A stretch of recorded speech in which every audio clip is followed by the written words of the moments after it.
Dans les affaires des Irak, ça c'est pas dans le livre. Bon, vous êtes venu jusque-là, je vous donne un peu juste. Ça, ce sont les naissances diffusées par l'INSEE, nombre moyen de naissances par jour selon le mois, depuis 2015. Et donc, il se passe un truc quand même en France, c'est que globalement, le nombre de naissances chaque mois il a tendance à baisser. Alors déjà, il y a de moins en moins de femmes en âge de procréer, d'une part, et puis la fécondité, c'est-à-dire le nombre d'enfants par femme, continue de baisser. Mais là, il s'est passé quand même quelque chose d'assez étrange. C'est que, alors en 2020, il y a eu le confinement, donc ça c'était en mars, et on voit bien que ça a des effets quand même sur les gens, ce truc-là, c'est que 9 mois après, il n'y a plus de bébés. Donc là, à partir de décembre 2020, janvier 2021, effondrement du nombre de bébés en France. Donc la période de confinement, c'est un traumatisme de toute façon. Ça se mesure comme ça.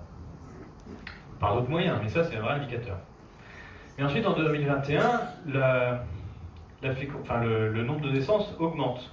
Et il retrouve des niveaux, il repasse même au-dessus à certains moments. Ici, c'est les rattrapages. C'est l'effet rattrapage des gens qui ont attendu après le confinement pour faire des bébés, et ça se voit très bien ici. Et puis après, on a un niveau de naissance qui est tout à fait classique. La vaccination, elle arrive là, et là, à peu près, chez les jeunes, en âge de procréer. Et en 2022, il se passe quoi? En 2022, il se passe une année qui démarre extrêmement faible, donc 6 mois après. On a un tout petit rebond ici, et après, on a un effondrement du nombre de naissances, effondrement qui perdure, et qui arrive même avec une baisse en octobre, alors d'habitude, octobre, c'est plutôt stable.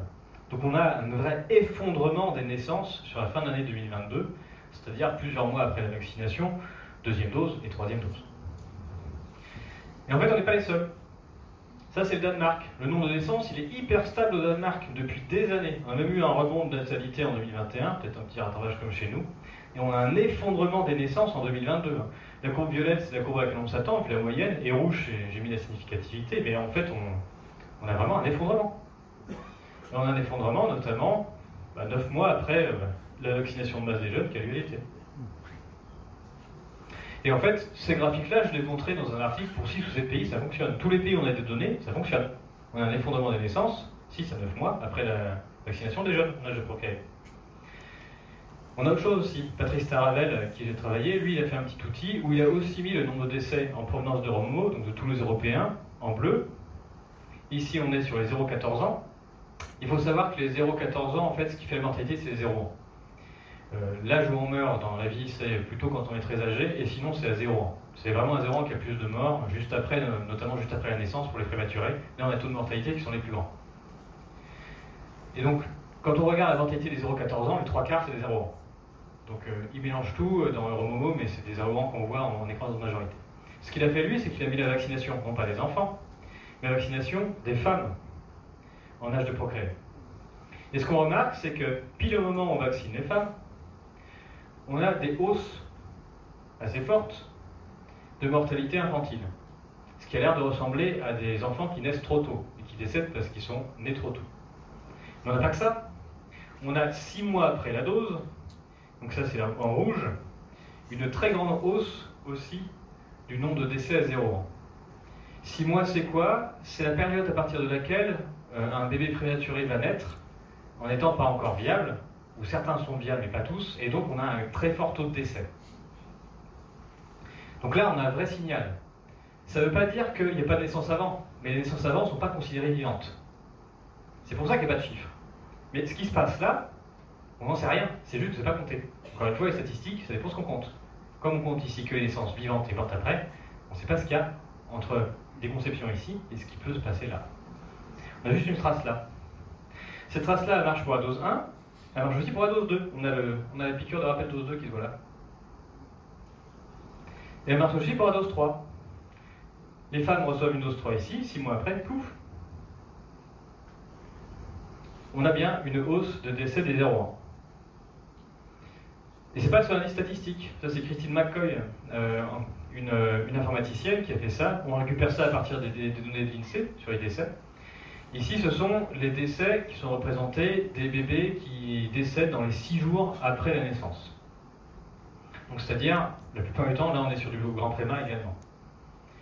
Le moment où on a vacciné les femmes, on a fait toute la pub pour dire qu'il fallait se vacciner les femmes enceintes, et bien on est sur juin 2021, ici. Et on a le record jamais égalé du nombre de décès, du nombre de morts périnataux. C'est jamais vu.